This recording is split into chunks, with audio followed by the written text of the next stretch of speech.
მოგესალმებით სარგო სამზარეულოდან, დღესმდე შემოგთავაზოთ ოჯახური კერძის ჩიმეული ვარიაცია.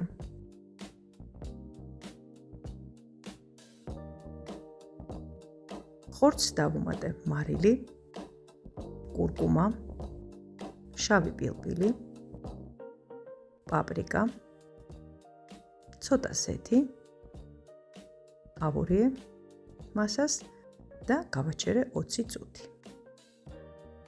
შემდეგ კი მოვბრაწე. კარტოფილს დავუმატე მარილი, მექსიკური კარტოფილის საკმაზი და ესეც დავდგი მოსაბრაწად.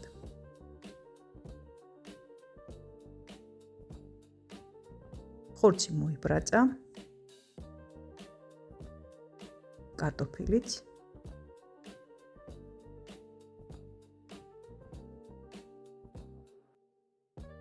სურულისამებრ შეგიძლიათ მოაყაროთ ხახვი და ქინძი.